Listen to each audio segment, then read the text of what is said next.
Please give rise to bodhicitta thinking I will establish all limitless mother sentient beings at the unsurpassable state of perfect enlightenment. To that end, I will receive this profound Dharma teaching and put it into practice accordingly. Thus, please listen with bodhicitta. The Dharma we speak of today is a torch lighting the way to freedom, complete instructions on the preliminary practice of the profound and secret heart essence of the Dakini, comprised of virtuous beginning, middle, and end. Having covered the virtuous beginning, we are currently looking at the virtuous middle, the main body of the text, which is comprised of two main parts: how to follow a spiritual friend, the route of the path, and the main explanation of the stages for setting out on the path. Having covered the first, we're currently looking at the two, which is comprised of two main sections: the general preliminary practice and the specific preliminary practice for the yogas of the two phases. The first, we're currently looking at the first, which is comprised of two subsections: the general preliminaries for each session, which we've covered, and then the common preliminaries that cultivate the field of one's mind stream with the four practices for turning the mind. This is what we're currently looking at.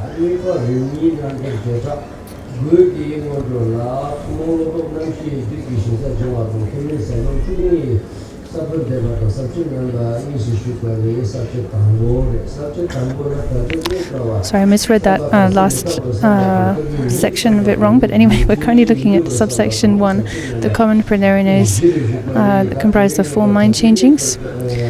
We've covered the first, the reflection on the precious human body, the second, reflecting on death and impermanence, and now we're looking at the third, reflecting on the defects of cyclic existence, which itself is comprised of three main reflections: reflecting generally on the sufferings of cyclic existence, specifically on the sufferings of the six classes of beings, and particularly on the nature of the three kinds of suffering. From among these three, we are currently looking at the second, which is comprised of two further subsections: a reflecting on the sufferings of the three lower realms, reflecting on the sufferings of the higher realms. So we've covered the first, the reflection on the suffering of the three lower realms, and we are currently looking at the second, the sufferings of the higher realms.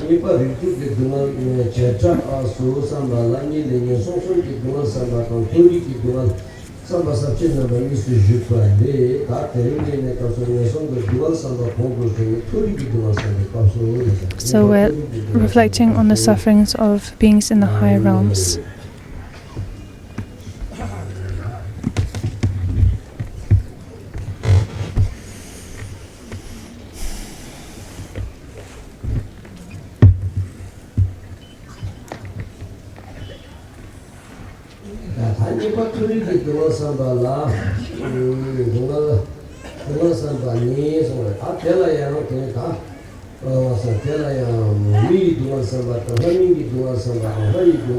And this is comprised of three reflections: reflecting on the suffering of humans, on the suffering of demigods, and the suffering of gods.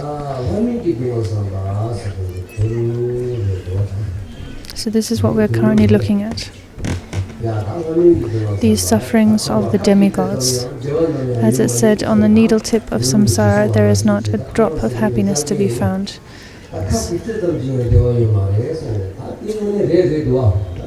Or rather, in samsara there's not even a pinpoint or a needle tip's worth of happiness to be found. So we all typically, it's the nature of the mind to think that the grass is always greener on the other side. People up in Humla in the villages think, oh, down in Simakot, which is the main town, life must be more pleasant there. And then people in Simakot think, it's probably better down in Kathmandu. So they move down to Kathmandu. So they spend maybe 10 or 15 years here, set up house here. And then they think, actually, probably life is better over in America. Then they get over to America and discover that actually the same sufferings follow them there. Sickness, discomfort, and so on and so forth. And where else is there to go? We're always looking for somewhere else to go, somewhere where we imagine that life will be better.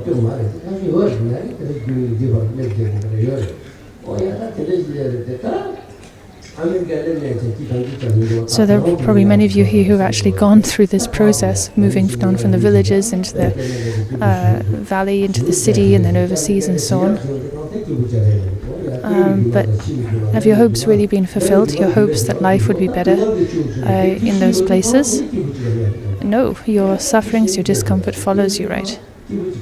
There is no real happiness to be found in samsara. That's why it said in samsara there's not even a needle tip's worth of happiness to be found. So in this world, wherever you are, east or west, what have you, even on other planets like Mars, Saturn, what have you,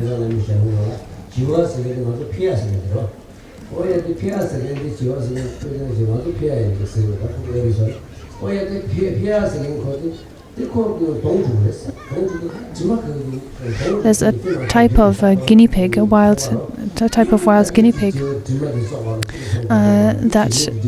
that has a really foul odor. It stinks, like the guinea pig itself stinks naturally, and so trying to get rid of this smell, it digs a nest underground. It spends days and days digging this nest, putting so much effort into it, and then finally the nest is ready. It goes into the nest thinking, oh, here I'll find some reprieve from the foul odor, but it finds that its new nest is already stinking.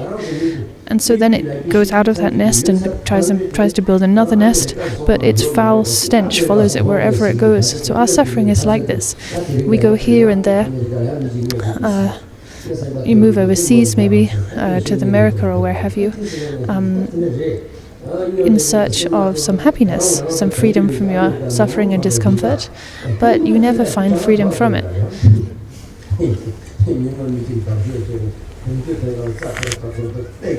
So wherever we go there looking for happiness, right? Thinking that things are going to be better there, but our suffering just follows us.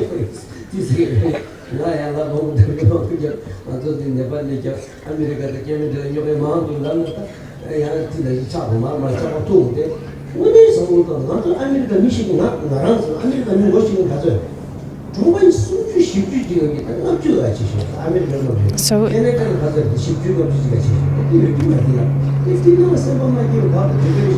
but this is really how it is. When I say to you, so many people here think that life over in the US and North America is going to get better than it is here. But honestly, it's not. And then you might say, well, to be more specific about it, say I know 40 or 50 families in the USA and 40 or 50 in Canada. From among them, how many are unhappy, how many are dissatisfied, some are sick, some are mentally sick, some are even homeless or have been homeless. And they suffer, they have all the same problems that people here have. So there's just no escape from it, just like the guinea pig with its foul odor. Even if it builds 50 or 60 layers for itself underground, it can never escape its stench. So no matter where you go in the world, the US or whichever country, whichever place, whichever situation, you're never going to find real freedom from your suffering.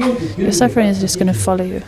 The only way to free yourself from suffering is the Dharma. That is the only kind of destination or place that affords you freedom from suffering. Buddha himself said this, right? So,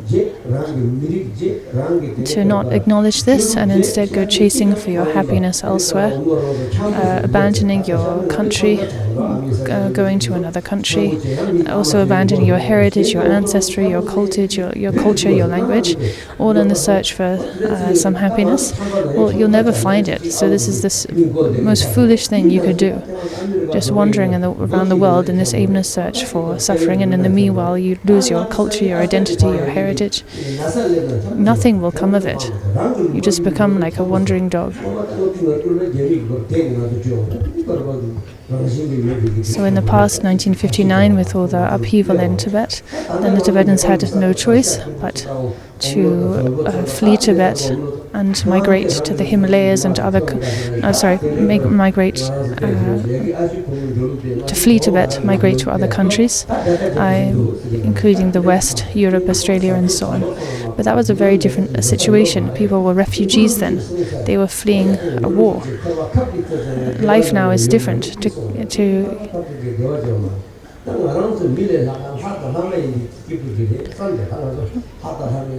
One can get by and live perfectly comfortably here or wherever you are, and to keep on searching for your happiness elsewhere.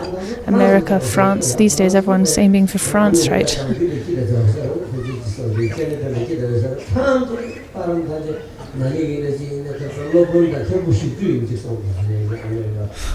So I heard that last year 40 or so Kembos and Lupins all went to France.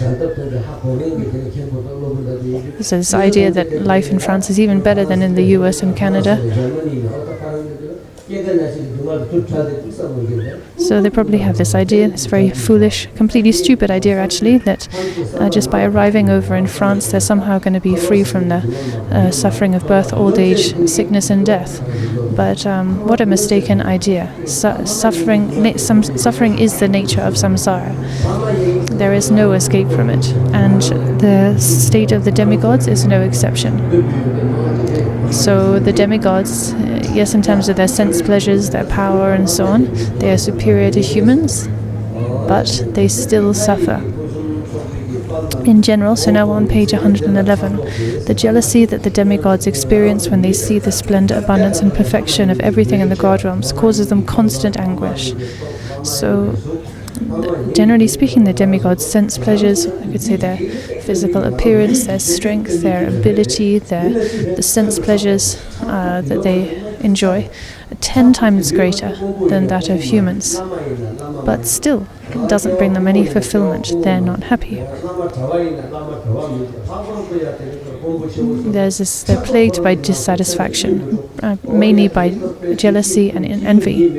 So this dissatisfaction, the same dissatisfaction that plagues each of us,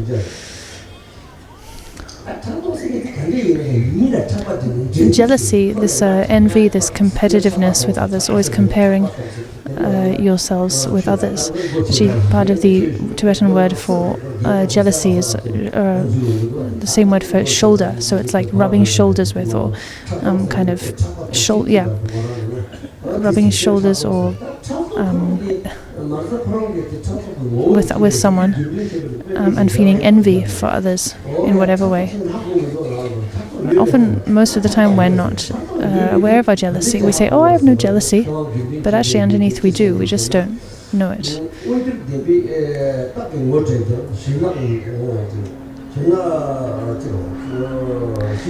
Gendon Chepa said about jealousy,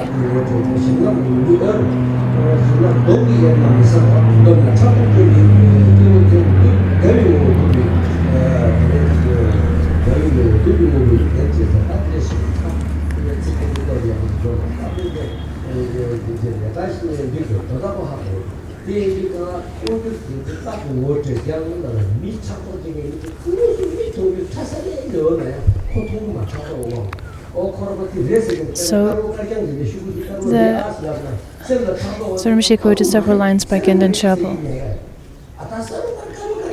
which, to paraphrase, I think is saying basically that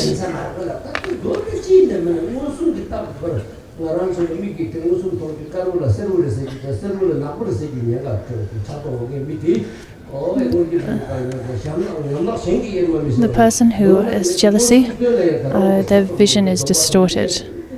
So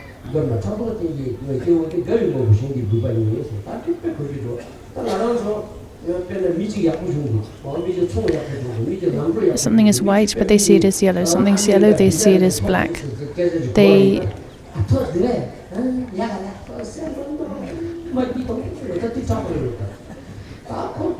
So maybe we could say they struggle to acknowledge they struggle to just acknowledge what's in front of them. Like if something good happens to someone who's been trying to get a visa to go overseas, they get the visa and they hear this news, then they say, oh, how nice, but inside they're so envious, they can't rejoice for that person. If they hear some bad news about someone, or this person's sick or whatever, then secretly they're rejoicing, right? They might act like they're happy for the person, or that they're sad for the person, with their fortune and misfortune, but inside it's the opposite. In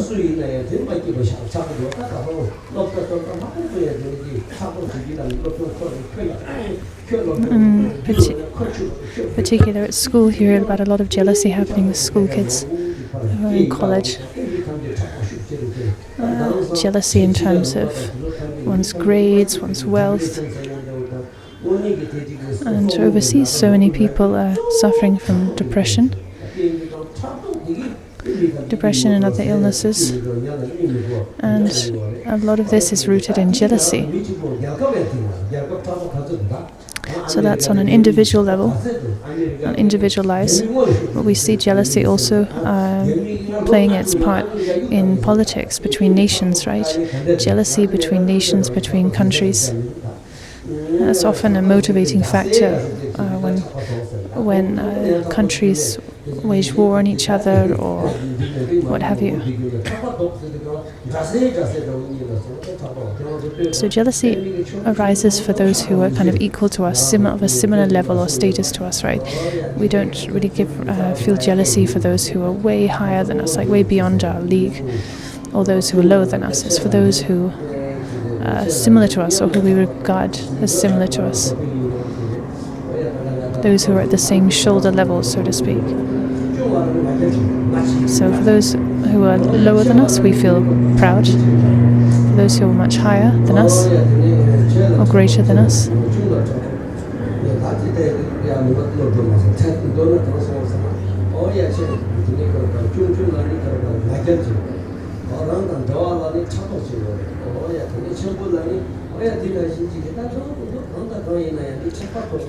for those who are much greater than us, some other emotion, and for those who are kind of equal to us, of equal standing, then we feel jealous or we feel envy, whether it be on like individual level or countries vying with one another.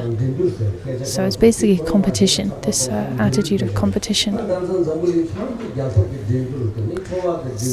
So these days in the world we see there's so much jealousy in the world, jealousy, competition between nations, competition between people, competition between men and women.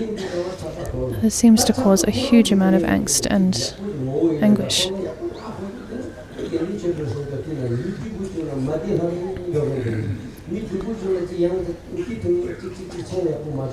So just like Ngondro said, when you have jealousy, when you're suffering from jealousy, then you can't rejoice when others are, when things go well for others, and you secretly rejoice when things don't go well for others. So this is what it does to us. Probably all the practitioners as well. A lot of the practitioners, the meditators, the retreatants, the khenpos, the lopans. I'm sure many of you have jealousy in your heart, a harboring jealousy and envy, as well as pride. Everyone has pride, Khenpo Rinpoche would say. In the Abhidhamma, 7 types of pride are identified, and one of them is innate pride, or we say basic pride. Everyone has this type of pride.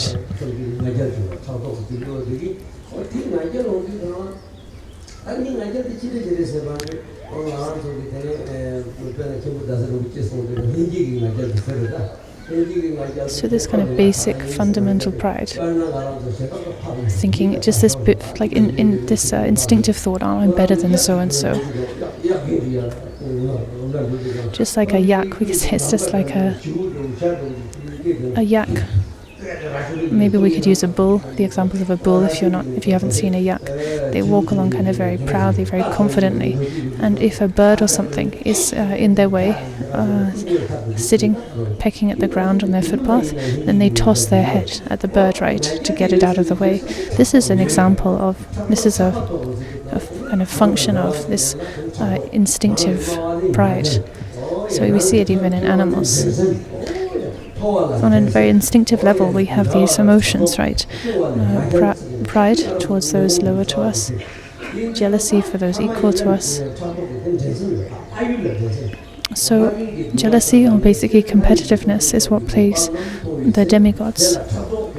So when they see even though they have so much, when they see the gods in the realms above them, who have even more than them, then they're filled with jealousy. They see that the gods are even more beautiful, more handsome. They have endless sense pleasures. The gods never die. And so they feel jealous.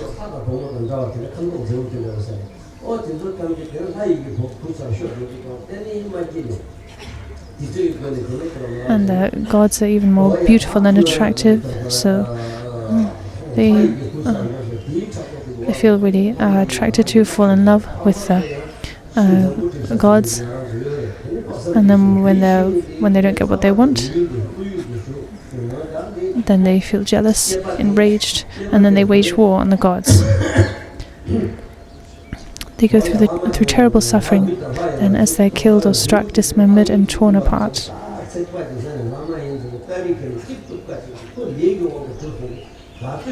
During these battles, as long as the gods don't have their heads or waists severed, their injuries heal again, even if a vital organ is struck. So, because of their karma, the gods are not easily killed. Even if they're injured, their injuries naturally heal. But the demigods, on the other hand, they die if a vital organ is hit.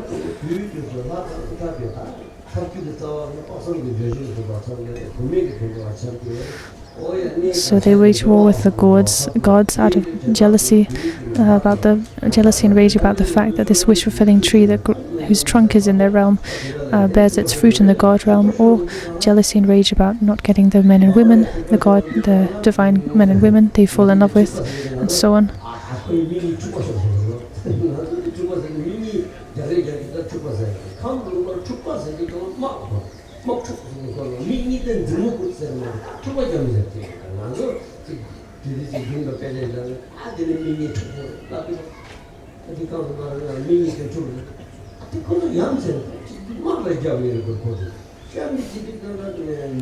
She's talking about the different words in Tibetan and uses of the word for conflict or war and so on, and the way they're used by different people in different areas.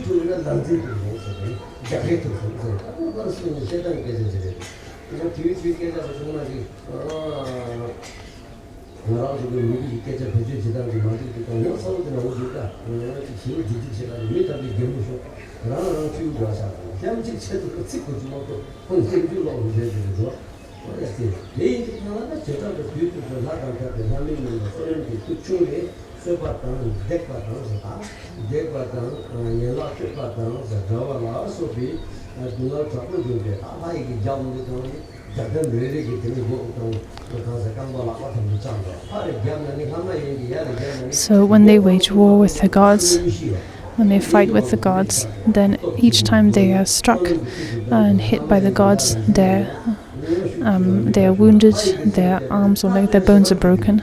But on the other hand, when they strike the gods, even if they're wounded, their wounds heal immediately. And moreover, it's said that the reflections of the dead demigods appear in the lake, called All Appearing on top of the ground of gold.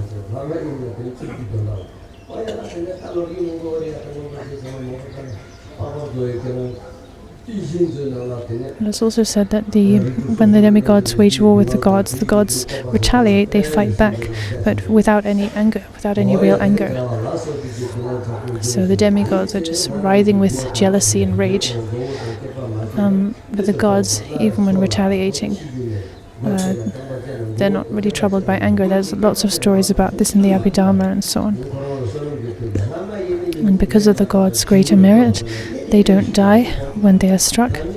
But the demigods, on the other hand, when they are struck or impaled, if a vital organ is hit, then they die.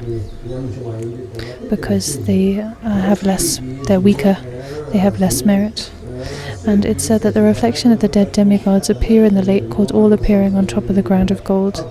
And so their families are stricken with grief even before the soldiers return. So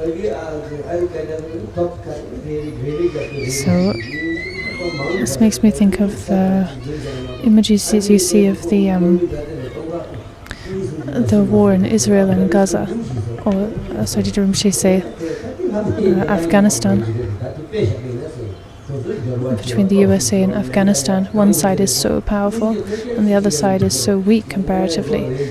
So the soldiers on one side have all this protective gear so that it's almost impossible for them to be killed, and people on the other side are fighting just with like no protection whatsoever, with lesser weapons like Al-Qaeda, so poorly armed compared to the US Army. You know, the US Army might lose like a few hundred soldiers, whereas their enemy, Afghanistan or whoever, thousands and tens of thousands of them are killed. Likewise, Israel and Gaza, the destruction that's been caused by that war, and the tens of thousands of people who've been killed. So this is all the work of anger and jealousy, right? There's nothing more destructive than anger. Nothing more destructive than anger in terms of, like on a national or global level. That's the root of all wars and conflicts. And in terms of families as well, if you just have, say, a husband who is really angry and aggressive, he can upset an entire family, right? Cause all the other members of the family, make their lives a living hell. Or one or two really aggressive people can upset an entire community.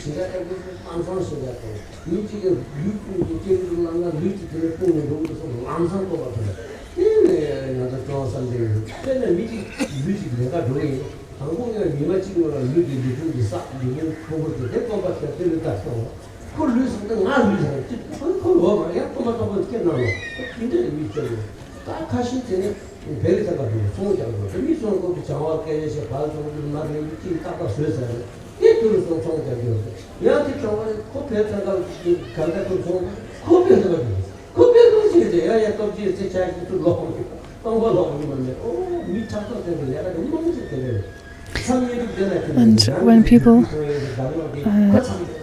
are motivated by jealousy, then usually they end up accomplishing absolutely nothing. You know, they rush into things. So whether it be like farming or business, you know, someone else, normal person, before they engage in their farming, they prepare, right? They prepare their manure, their seeds, their everything, and then they, when everything's ready, then they start doing their work. Someone who sees this and becomes filled with jealousy without any preparation or foresight, they just kind of announce, "Oh, I'm going to go out and do this farming as well," but they have no preparation, no nothing. So they end up coming home completely empty-handed, not accomplishing anything. The same goes with practice. People might run off and do a 3-year retreat motivated by jealousy, or accumulate the Mani mantra, Vajraguru mantra, or this or that. And she gave some specific examples. But actions motivated by jealousy and this kind of aggression, nothing comes from them. They don't bear any fruit, and usually people end up returning empty-handed, so to speak. So it's completely useless. These emotions are really useless.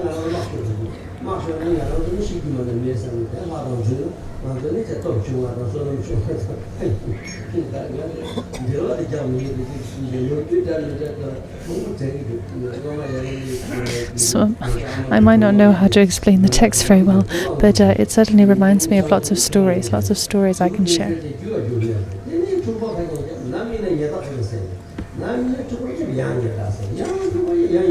Like someone up in our homeland.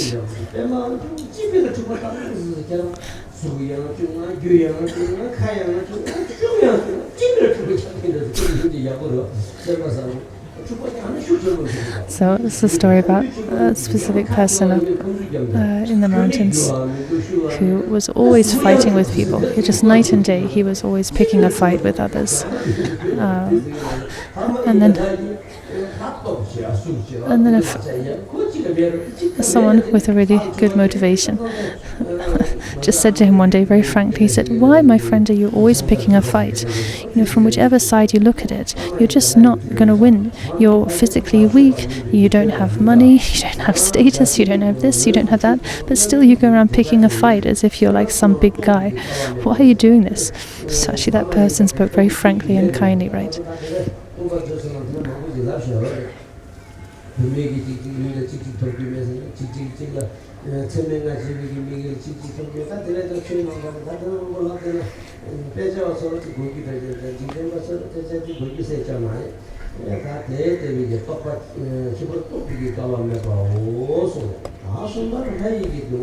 Okay, so we read quickly through the rest of this paragraph. Now we come to the reflection on the sufferings of the gods. So there's, in the words of my perfect teacher, there's a longer reflection on the sufferings of the demigods. And indeed in other texts, the texts of the Abhidhamma and so on, there's many more details, much more detail about the suffering of the demigods, which is definitely significant and relevant for those scholars and in a certain context. But here we have the sort of the main points presented, and now we're moving on to the suffering of the gods. This reflection is twofold. First of all, the reflection of reflecting on the suffering of the gods of the world of desire, and secondly, those of the two higher worlds. So, as for the first, at first the gods of the world of desire, seduced by the pleasures of carefree indulgence and sensual enjoyment. So it seems that these god realms in the world of desire are so full of so much sensual pleasure, almost like the Sukhavati pure realm.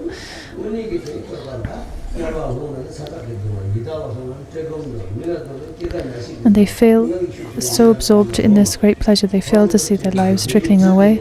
But when the time comes for them to die, they lose their beautiful complexions and so on.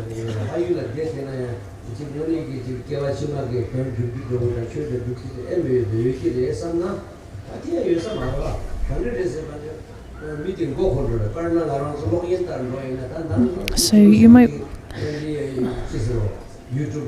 So it's taught, as it's taught. Yeah, it's taught that in the God, when you take rebirth in the God realms, you're so absorbed in the pleasures and luxuries you find there that you just while away your time enjoying these things. And then when your karma is exhausted and it comes time for you to die, then you will fall to the lower realms, because all the time you spent in the God realm, you haven't had any time or any sort of thought. You haven't had the thought to gather merit and so on, to provide for your future lives. And you might wonder whether this is really true. You might doubt it. Why couldn't one be in the God realms enjoying all of these things, but at the same time, preparing and providing for positive rebirths? But you can think about our experience when we go to the cinema. When we go to the cinema and we watch a really absorbing film, we're sitting in a really comfortable seat and we watch a really comfortable film. We're so absorbed, we lose any sense of ourselves, of where we are, of time passing. We're just so absorbed in the experience, right? And then when the film ends, it's like we're waking up again. We come to our senses. So we could say the God realm is like that. There's such intense absorption in the senses and your sense experience that you just don't, it doesn't even occur to you to do anything for your future lives.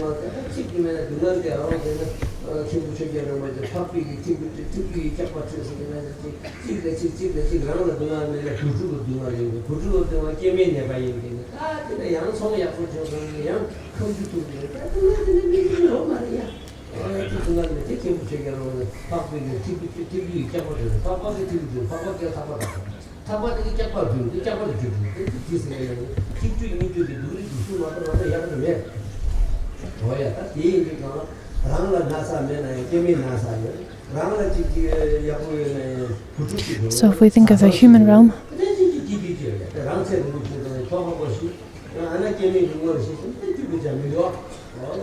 as Kimba Rinpoche would say, even if you yourself manage to live long, be healthy and live a very long life, it still doesn't free you from suffering, does it?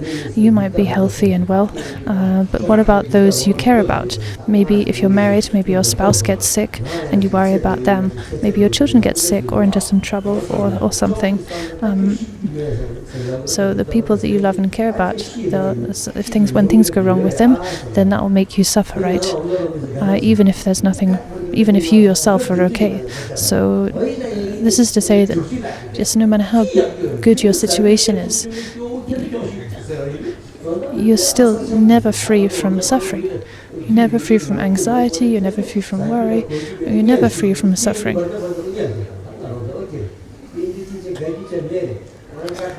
So there's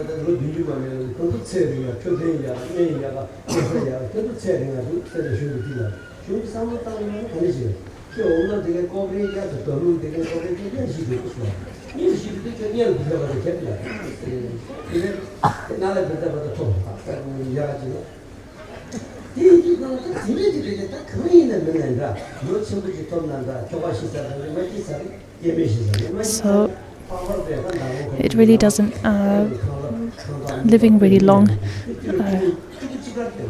really doesn't make much of a difference. For instance, if you live really long and healthy, but say your spouse dies before you die, well then that's going to make you sad, isn't it? It's going to make you miserable. Or if you might really live really long and be healthy, but your children die before you.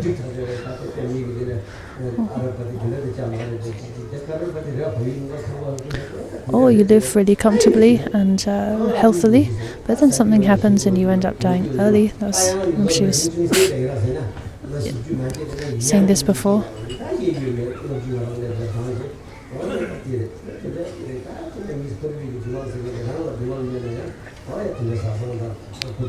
So basically, no matter where you are, no matter what your situation, suffering is just inescapable. And where does this suffering come from? It comes from grasping at itself, grasping at permanence, the afflictions, the aggregates. That's the source of our suffering.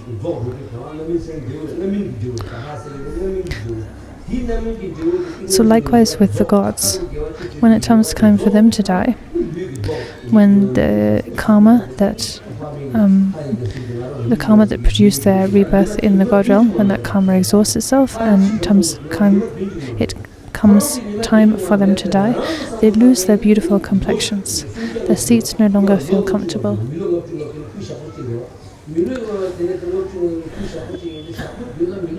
And in total 5 portents appear 7 gods' days before they die. This might sound very minor, like a very minor suffering, but how long is one god's day? One day in the god realm, in this god realm, is said to be equal to 50 human years. So 7 days times 50 years, 7 times 50 years, that is a very long period of time to endure this incredible suffering. Think about the suffering you experience when you have an intense headache, or if you have a bad toothache, and you have to lie through the night enduring that toothache. It's like time stretches to eternity. Each minute feels like an age. So we shouldn't dismiss this when it says these portents appear and they suffer for 7 gods' days. This is not a short period of time. The anguish they go through in dying is enormous and long-lasting.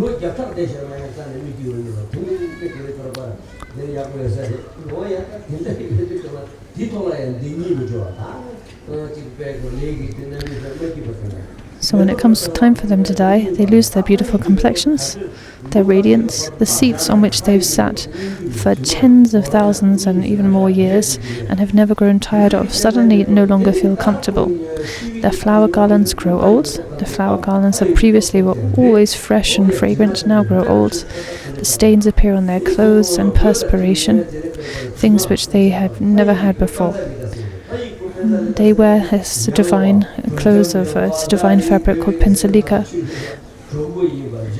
which is warm, soft, light, and so on, has special qualities, and which we offer or visualize offering during practices. We visualize offering this divine cloth to the deities, but this divine cloth that previously was perfectly light and clean and warm and so on, now starts to get stained. They start to sweat and they start to smell.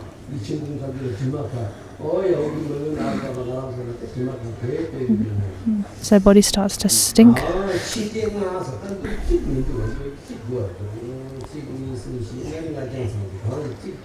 And one of these 5 portents isn't present here. So they lose their beautiful complexions, their seats no longer feel comfortable, their flower crowns grow old, and stains and perspiration appear. So these 4, and on top of that, their consort or their companions, who previously kept them constant company, start to avoid them. So now they're losing their complexion. They're starting to sweat and to stink, and so their companions, the goddesses that kept them company, and they can't bear the smell, and so they abandon them.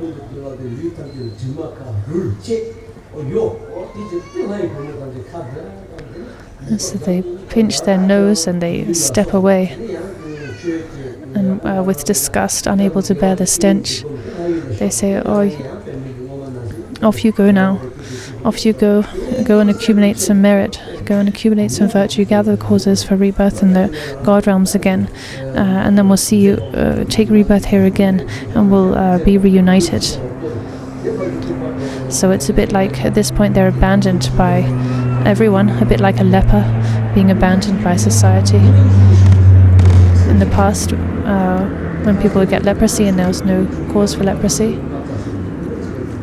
they would be kicked out of, most of the time they would be kicked out of their households, kicked out by their families, by the villages and so on, and forced to live far away from everyone, completely abandoned, right? Because out of fear of contagion. So similarly to that, during this time their own goddesses and attendants abandoned them. So just like that, and they go off to spend time with other gods, causing them great sorrow.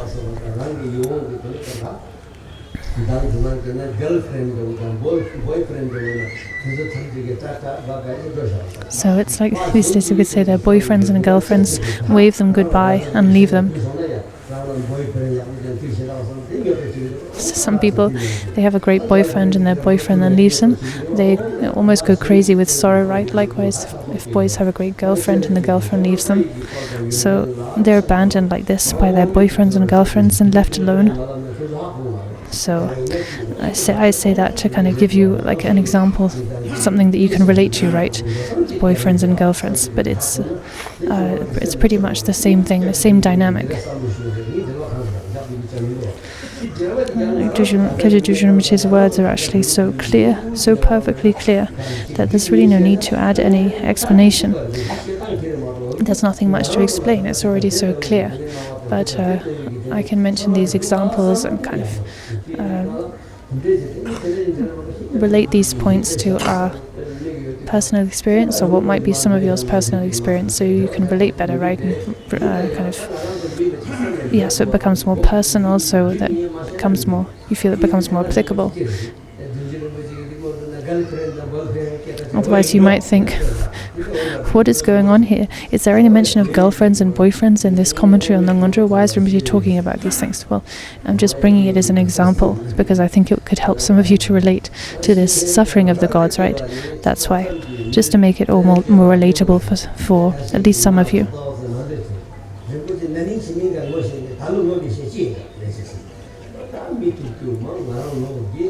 So you might wonder, likewise, some people might say,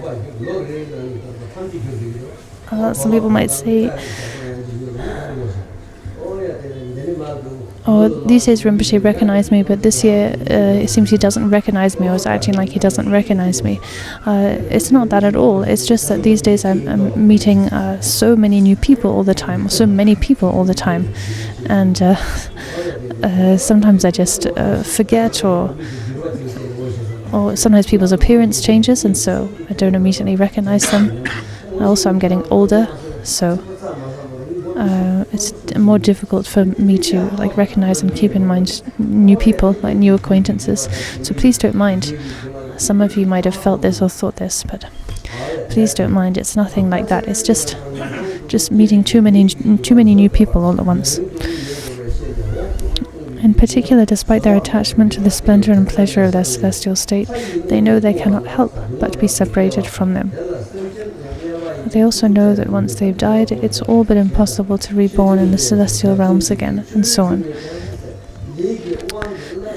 In letter to a friend, Nagarjuna says, Indra, universally revered, will fall again to earth through action's force, and he who ruled the universe as king will be a slave within samsara's wheel.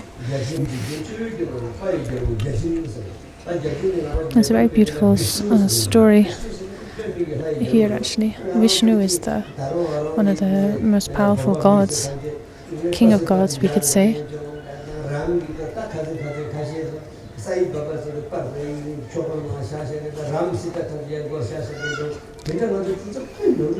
So some of you here,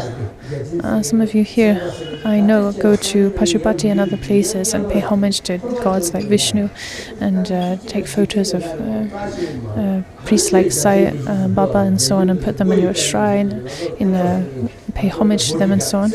This is actually a real mistake. You're making a mistake here, because these gods are merely worldly gods. They are not transcendental gods. They're not real objects of refuge. They, just like bodyguards, they can offer some temporary protection and benefit, but they're not objects of real refuge. They cannot provide us ultimate refuge.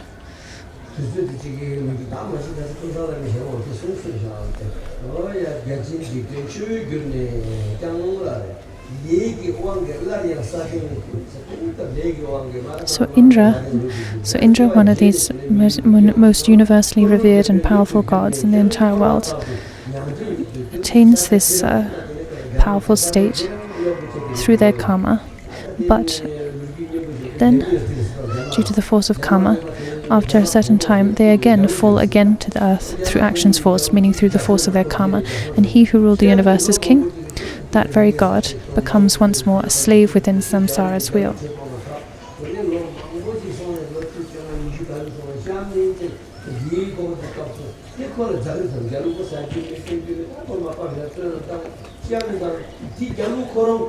So you can see the same sort of thing happen, the same cycle, the same mechanism of karma work with kings. I think Rinpoche mentioned a specific king, but a king becomes extremely powerful, worshipped and powerful and kind of almighty. But then they might end their lives actually powerless and weak, friendless, sick, feeble. So it just shows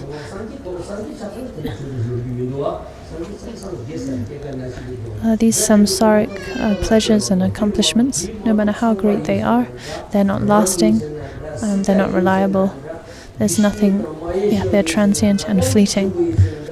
So even if you become one of the most powerful beings in samsara, Indra, Vishnu and so on and so forth, and you live for hundreds of thousands of years with great power and great comfort, well, sooner or later, when your karma exhausts, you're going to fall from that state and find yourself again in lower states.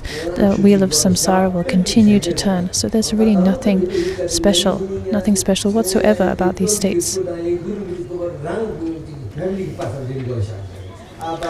So putting photos of worldly deities like this on your shrine alongside Buddha and the enlightened ones, or likewise photos of your family and so on the shrine, this is mistaken, this is wrong.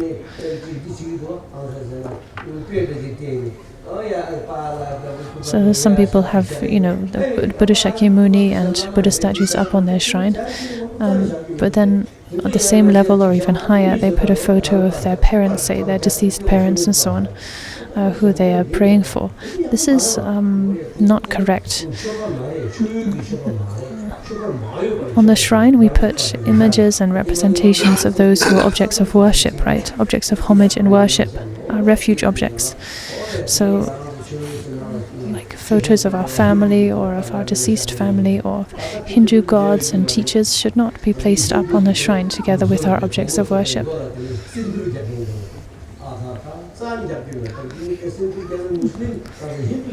Similarly, a lot of our young women these days are putting sindu, like following this Hindu custom, decorating their faces with a I don't know what we'd say in English, like a bindu. But this is actually a Hindu tradition. It's a Hindu custom. It's not our custom. It's not part of our culture. So it's not good to adopt these other customs, because then our own culture degenerates. Our own culture gets lost. So it's not me who's saying these things. We have the words of Nagarjuna himself here. Indra, universally revered, will fall again to earth through action's force. Indra himself is still subject to karma, and he will fall and once again become a slave within samsara's wheel. So you have it there from the horse's mouth. Furthermore, when they see the majesty and abundant pleasures of gods with greater merit, the ones with less merit become depressed and intimidated.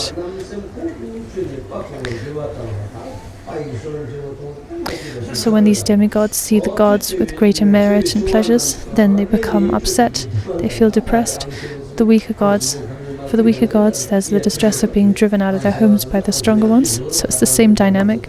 The weaker people are bullied by the stronger people and kicked out, just like with politics in this human world.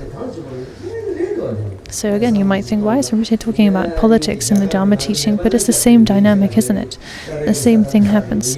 Powerful people misuse their power, take other people's property and so on, kick them out.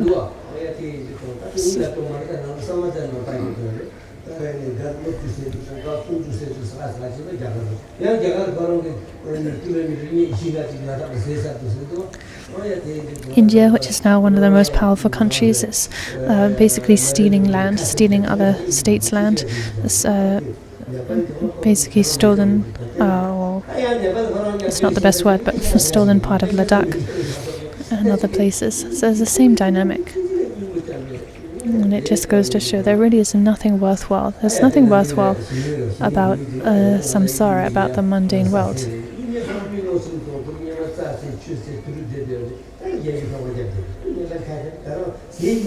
Up on the border areas in Libya and nearby, then the Chinese are coming over the border and settling there, building houses on their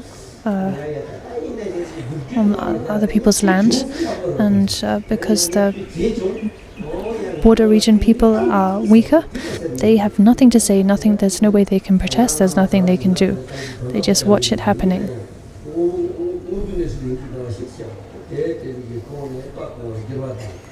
So the same things happens in the god realm. For the weaker gods, there's the distress of being driven out or looked down upon by the stronger ones. This is the nature of samsara.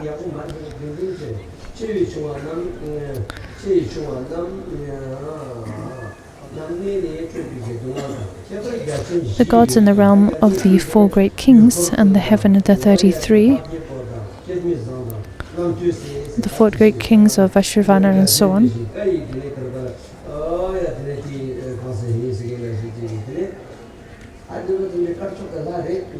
these are, we could say, deities on the white side, deities that support virtue.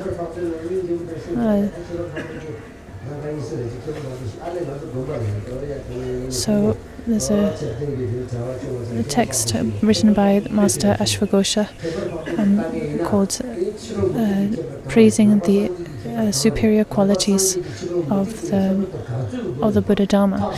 So this text basically points out the unique qualities of the Buddha, his teachings, the Buddha, the Dharma and Sangha in comparison to non-Buddhist traditions.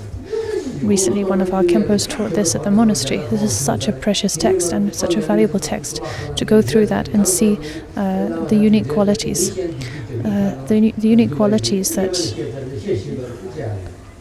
make the Buddha and his teaching superior to that of other teachers and other teachings. Some people say, "Oh, we shouldn't teach that text. We shouldn't make a big deal about it, about those things, because it'll, make problems with Hindus and others."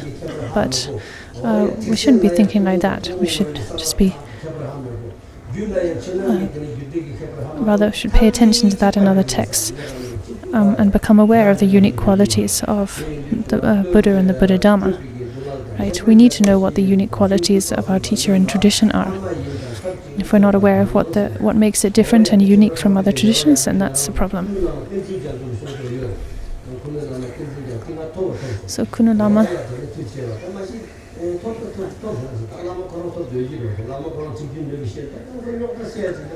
I think Rinpoche said that in the past Kuno Lama taught the Kyabra Bhakta, this text by Ashwagosha, extolling the unique qualities of the Buddha and his teachings. And I received that from him. I think that's what Rinpoche said.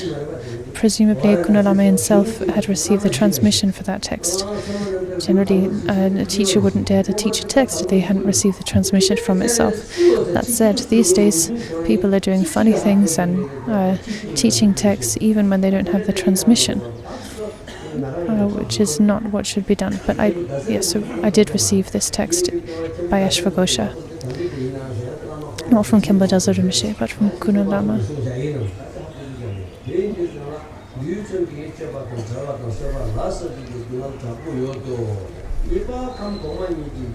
So, in particular, in these realms, the gods in these realms quarrel and fight with the demigods, and they suffer horribly when they're cut and torn or killed by their weapons. Now reflecting on the sufferings of the two high worlds, namely the form and formless worlds. So there are 18 form worlds, and then 4 formless worlds, and many further subdivisions or different sub-realms within each of those realms or worlds.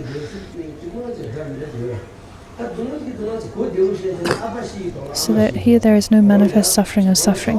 We talk about the 3 types of suffering, right? The suffering of suffering, suffering of change, and all pervasive suffering of being of conditioning.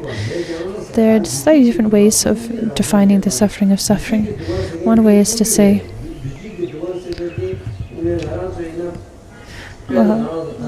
one way of defining is to say, for instance, you already have one suffering, like you're sick, and then on top of that something else occurs, like your father dies. So one suffering, it's like suffering upon suffering.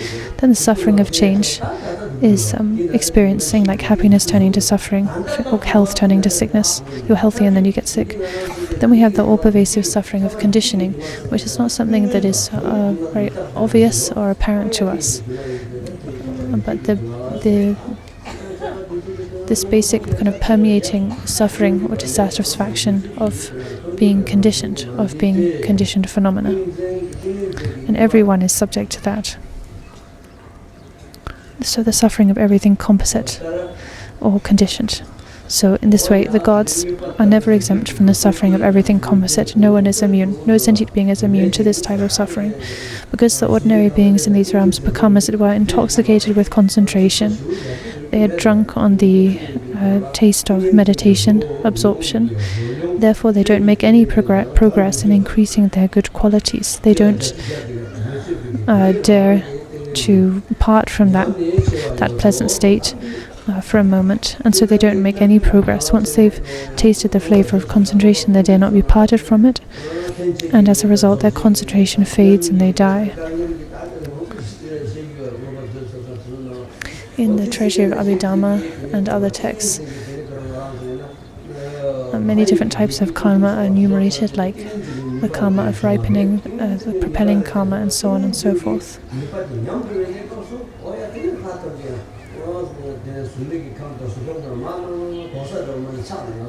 So the gods here experience the pleasure of meditative absorption, a type of meditative absorption. But as the karma for experiencing this state exhausts, then they fall from that state to a lower state, and then from there to a lower state, and so on. They fall ever lower.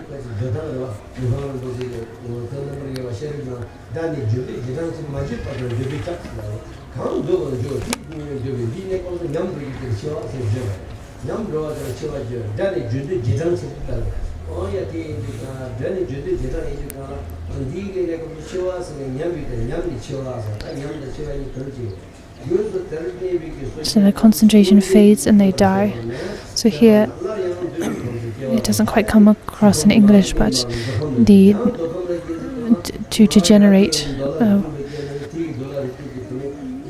to to degenerate and to die have the same meaning, but here our English is translated the Tibetan as they die.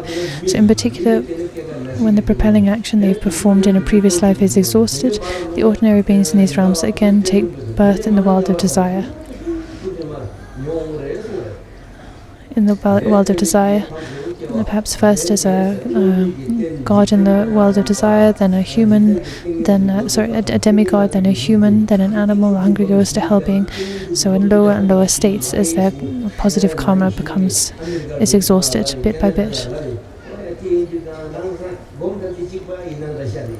So although they have an apparently blissful experience in the early meditation of worldly concentration, so as I mentioned in previous days, and I mentioned extensively when I was traveling last year in the US and Canada and so on, a lot of people these days have the mistaken notion that meditation is just one homogeneous thing, one thing, that there aren't different types of meditation. Meditation is just one simple state, and that Buddhist meditation, Hindu meditation, it's all the same. This is completely wrong. There is the childish meditation, or the common meditation of immature beings, which is an ordinary type of meditation, type of shamatha, which is practiced by Buddhists and also by non-Buddhists.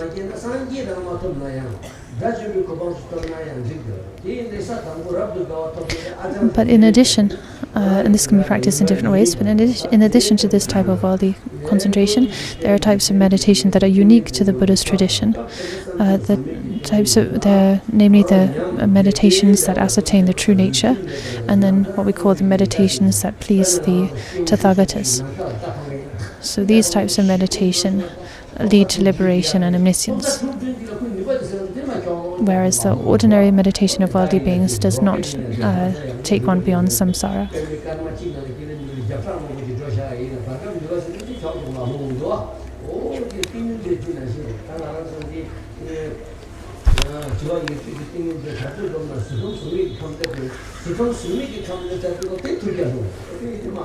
So it's a bit like shooting an arrow or a rocket.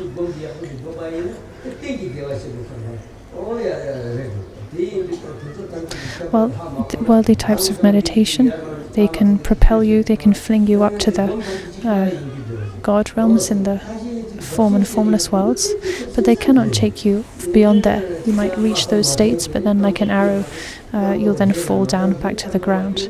But these other types of meditation, these more noble types of meditation that ascertains the true nature, and the meditation that pleases the Tathagatas, these types of meditation can take one beyond samsara to the state of liberation, as an arhat, Shravaka, Pratika, Buddha arhat,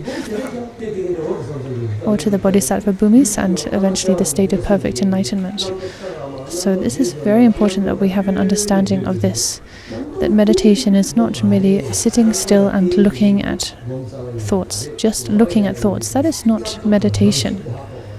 A lot of Khenpos and a lot of Lupans and Buddhist teachers are teaching meditation like this these days. You see it on YouTube everywhere. People saying meditation is just to sit and observe your thoughts, but that is not meditation actually. Meditation rather involves looking at the nature of thoughts, seeing directly into the nature, the essence of thoughts.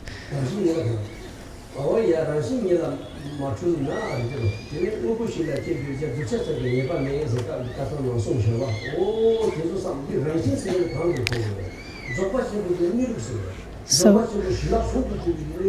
when we talk about meditation, we're talking about meditation on the nature, the natural state.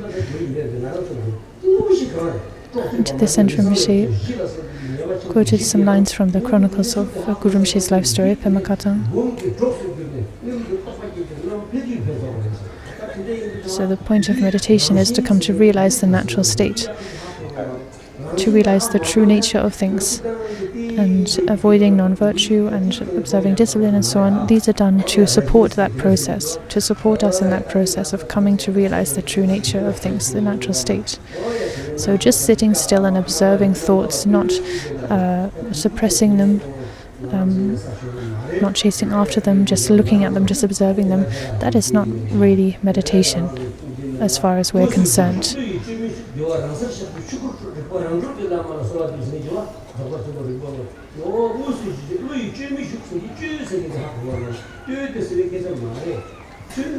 So yes, the instructions, like the Great Perfection instructions, tell us, do not chase after thoughts, do not invite thoughts, remain uncontrived.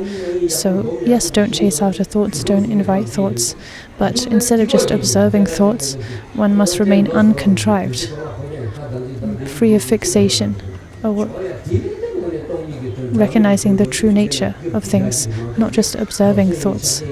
So if you think just sitting still and observing thoughts is the great perfection, and you teach this to others, as lots of people are these days, you are completely confused. Better than, then you are, that is a complete mistake.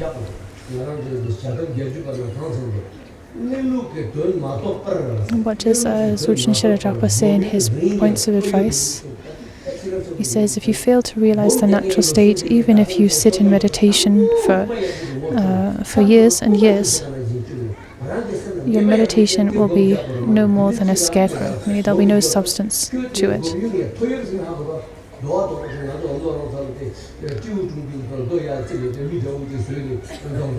Just like a scarecrow,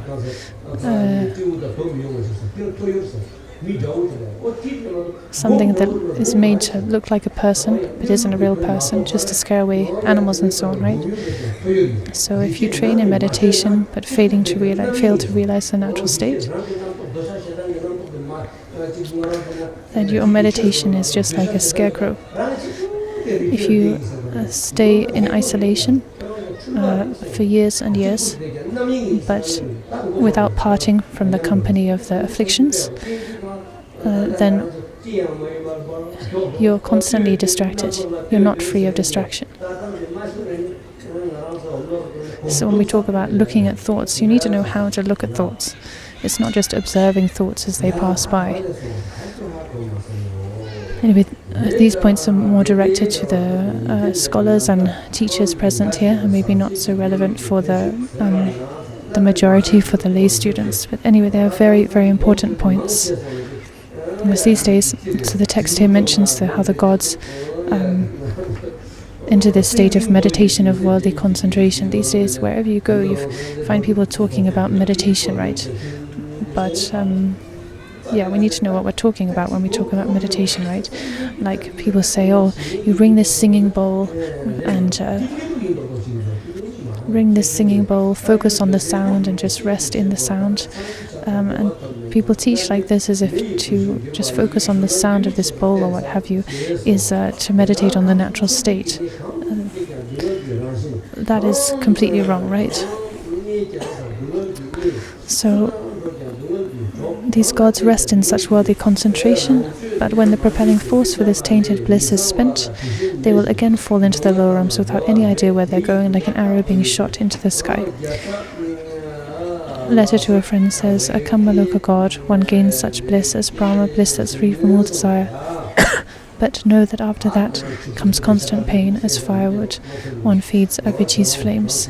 Likewise in the sublime continuum, the Uttara Tantra, Maitreya says, just as in excrement there are no good smells for the 5 kinds of beings, there's no happiness. Their sufferings are like the ever-continuing sensation of fire, weapons, caustic salts, and so forth.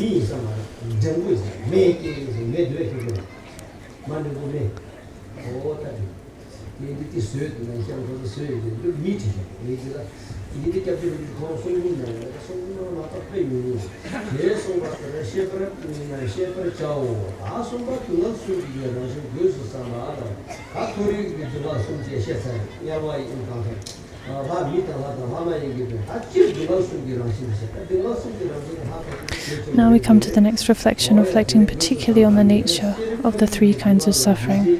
This is a very important reflection. Generally speaking, there are 2 aspects to the suffering of psychic existence, cause and effect.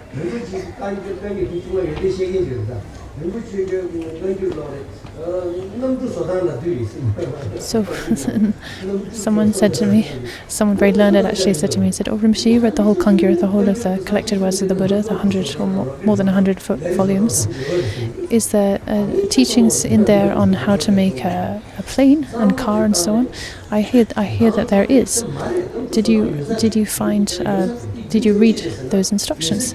And I thought about it. I said, I don't remember reading about how to make a plane and so on. But then I thought about it.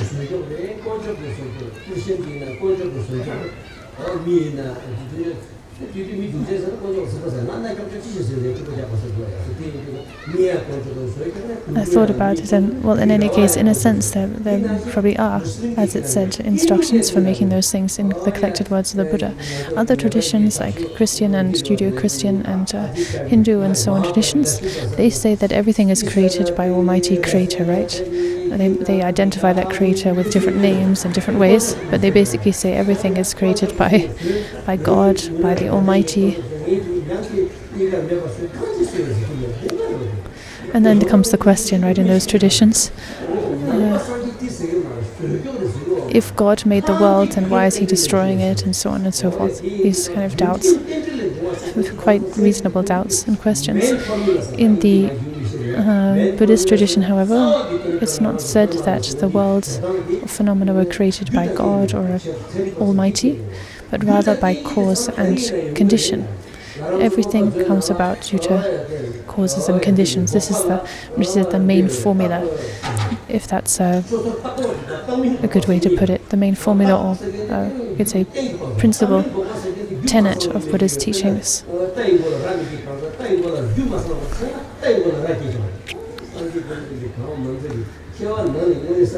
So Buddha really, there's no one more skilled and insightful than Buddha. He said when certain causes and conditions come about, there's nothing one can do to stop the result arising. But if one condition isn't, if just one condition is missing, then there's nothing you can do to make the result come about.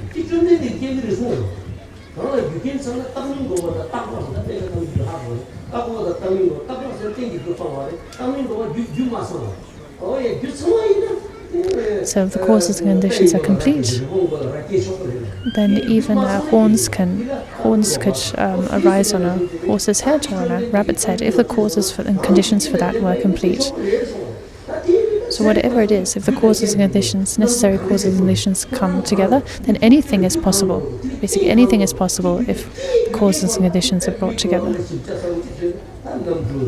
So in that sense, I could say actually this detailed explanation of causes and conditions, and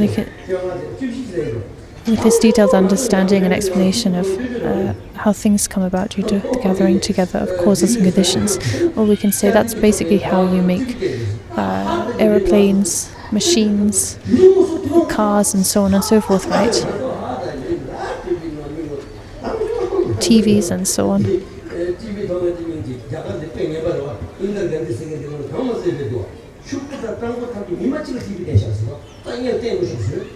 So in the past, when TV was still quite a new thing, people were just amazed. Like the first time each of us saw something on TV, there was such hype about TV. Like in India, this great leader, Indira Gandhi, she managed to provide TVs to all the poor, the beggars, and so on, in a single day somehow.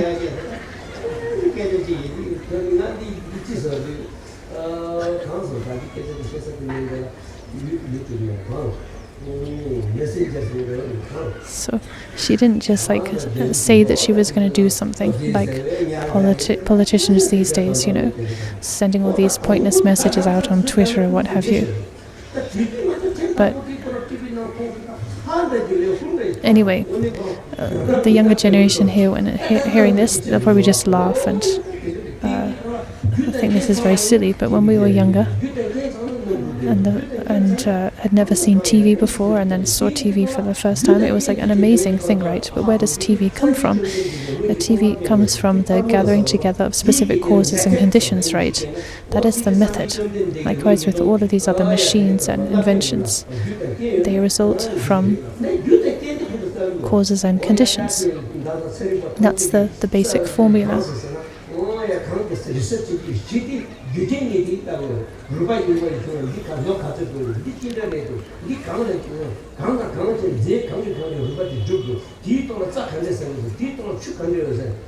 So these days scientists also can examine bones and fossils and so on. And I'm not sure of what the correct terms to use, but they can basically examine by examining the conditions, the different kind of components of the bones and fossils and so on. They can then find out how old the animal is, where it lived, what it ate, what it ate, the nature of the land that it was living on, and so on and so forth, right? All through examining the conditions, or we could say components, of that fossil or bone.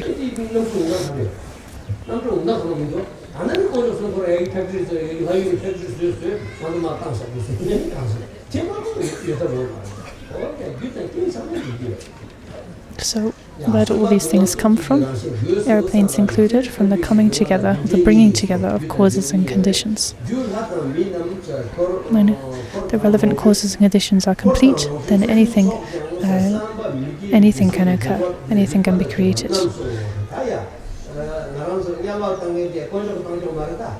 So likewise, taking rebirth in the hell realms, taking rebirth in the God realms, taking rebirth in the pure realms, these things don't occur as a blessing. These things don't occur because of an almighty or creator. They're not granted as boons or curses, but rather they're the result of causes and conditions, of the karma that we create. So Buddha made this very clear, right? I can show you the path to liberation, but know that traversing that path depends on you. You have to traverse the path yourself.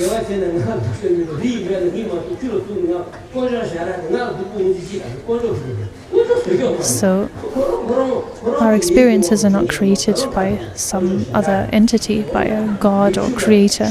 So when we're stricken by plague or famine or misfortune, there's no use like people of other theistic traditions might get angry and curse their god, for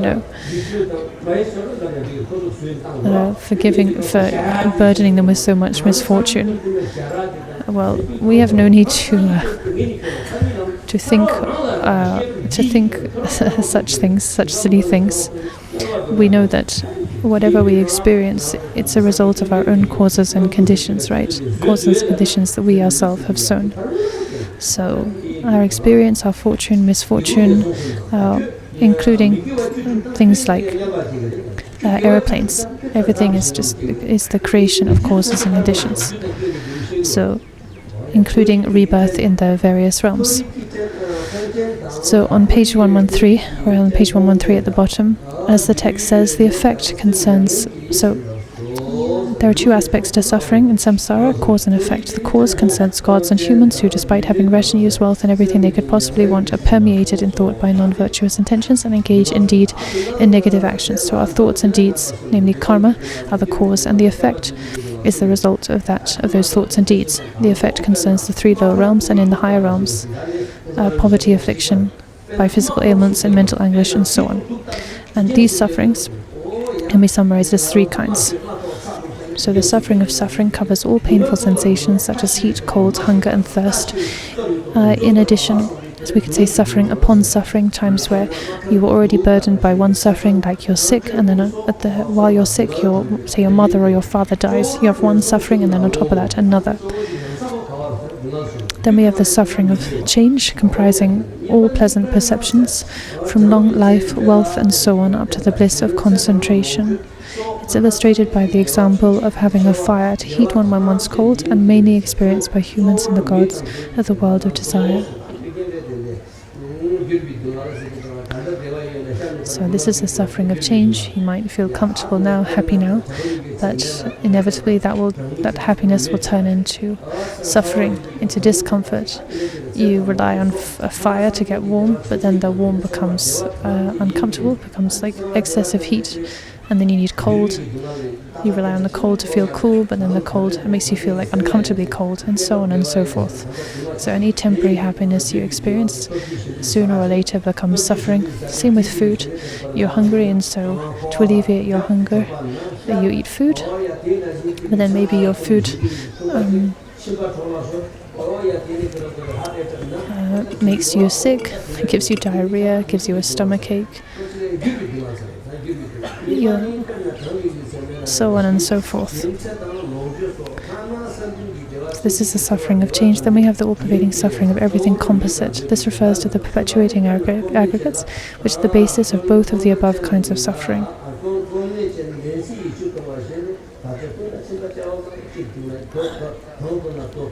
It's the foundation of all suffering and is exemplified by a person parched with thirst, drinking salty water.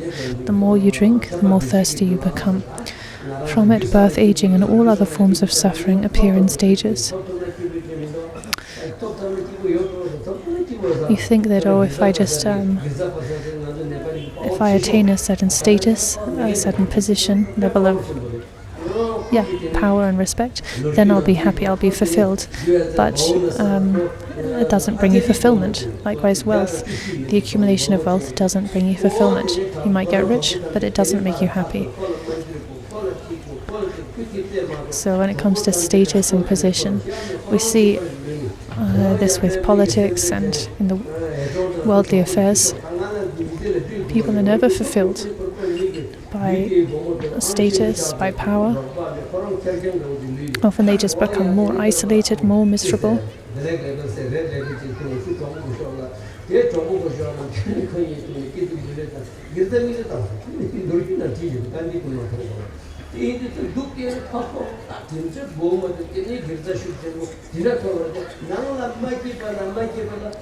So some really powerful people,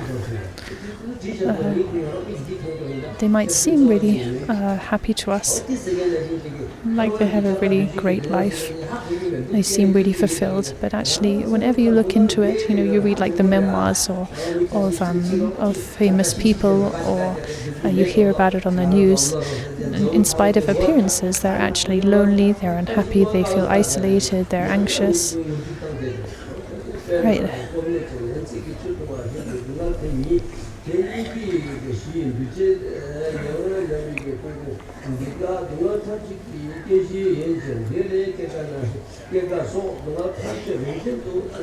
From it, birth, aging, and all other forms of suffering appear in stages.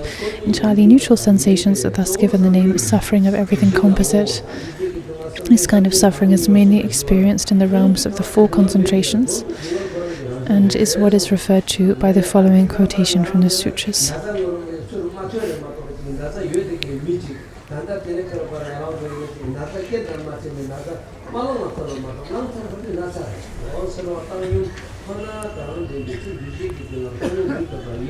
So entirely neutral sensations are thus given the suffering of everything composite. Like, we might not be sick right now. We might not have any obvious manifest sickness, but we have all the causes or potential for being sick actually are present within us. So when we encounter a trigger, then that potential will actually manifest as an illness, as a cause or form of suffering. But the basic sort of foundation for that suffering is already present within us. Whatever perceptions there may be, they are all suffering. As it said, a conceptual being, concepts are the work of Mara. Basically, as soon as you have a concept, as soon as you have thought, conceptual thought, you have suffering. Concept is suffering. To have concepts is suffering. To have thoughts is suffering. As George Atisha said, as long as you have thoughts, you have karma, and as long as you have karma, you have suffering. So until thoughts are exhausted, you will continue to have karma, and that karma will continue to generate suffering in all different forms. So basically, just having a conceptual mind, that itself is suffering. The suffering of existence is like a pit of fire with no chance of getting cool. It's terrifying as being surrounded by ferocious beasts and savages.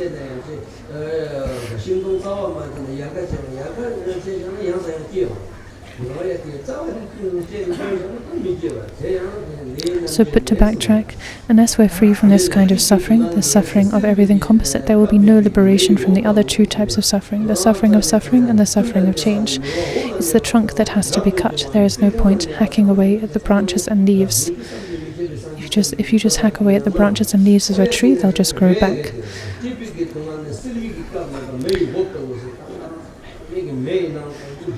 So then the following quotation is from the words of the Buddha. This suffering is like a king's jail from which there's hardly any possibility of escape. It's like the waves of the ocean. It recurs again and again.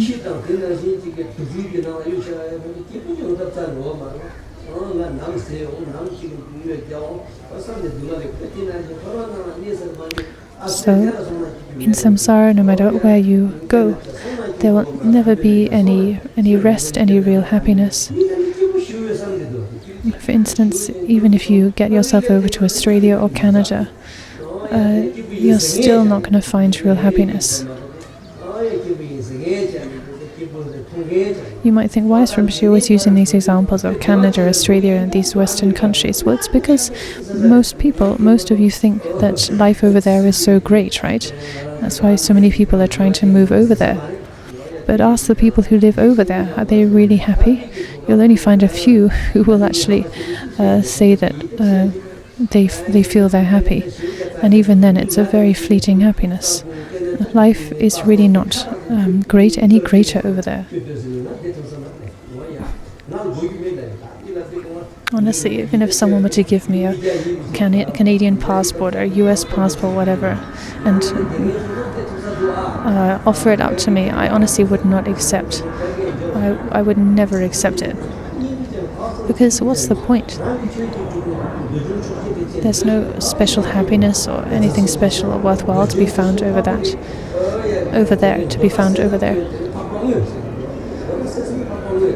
Real happiness and fulfillment, real meaning can only be found in the Dharma. That's where it's to be found. In the Dharma, through the practice of the Dharma. And that is real wealth, right? The wealth of contentment, the wealth of developing noble qualities. That is real wealth.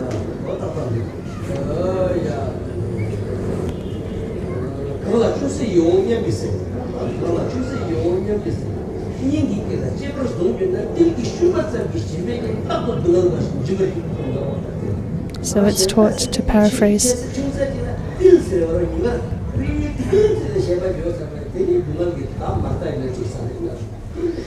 when whatever happiness there might be, if you have attachment to that,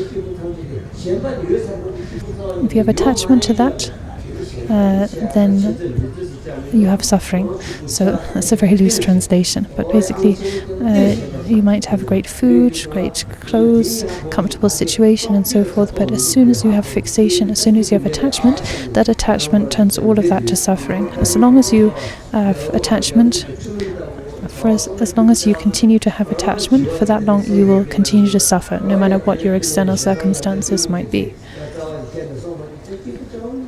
So as long as you keep carrying around with you your attachment, your anger, your envy, your jealousy, your pride, and all these poisonous afflictions, as long as you're still carrying them around with you, no matter where you go, you're still going to suffer. Like the waves of the oceans just continue to rise up, the oceans continue to pound on the shore, right? Night and day after day, without any cease. So just like that, just like the ceaseless waves of the ocean, suffering recurs again and again, like the pounding of the waves. Like the deadly black aconite, which is a fatal poison, it destroys the vital force of happy states. So as long as Khenpo Rinpoche would say, as long as you keep grasping to a self, as long as you have this conception of a self, or we could just say self-clinging, No matter what you do, even if you prostrate all your way from Kham to central Tibet, even if you study the scriptures for years and years and become very learned, even if you do many years of retreat, as long as you keep carrying around self-clinging with you, as long as it's still trailing behind you, you will never have happiness. You will never be at peace. And when we practice Chö, severance, as so many people do these days, this is what we are severing, right? This is the whole point of Chö, to sever self-clinging, to sever the conception of self. That's what we're cutting through, that's what we're beating our drum at.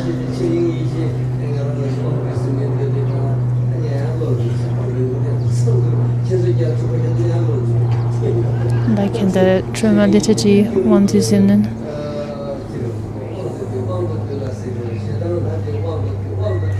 it says, we chant lines like, I bring anger under my control. There is nothing that cannot be brought under control. So that's what we're doing with Chö, mastering and cutting through these afflictions, the afflictions of self-clinging. At least that's what we're meant to be doing.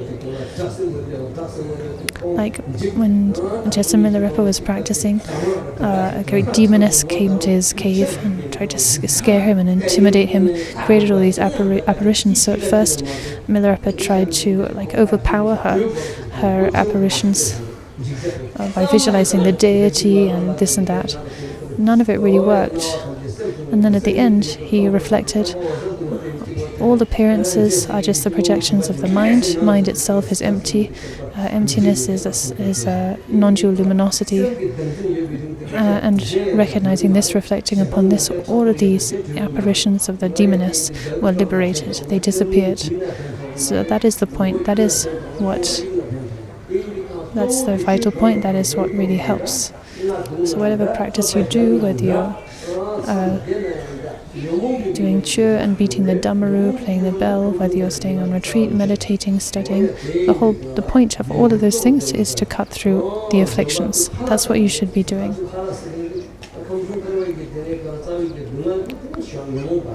The root of samsara, the very root of samsara, the source of samsara, are the afflictions. These afflictions, which are like deadly black aconite, they destroy the vital force of happy states. So that is what we should be aiming at. That's what we should be severing. Now we dedicate the merit and stop for a break.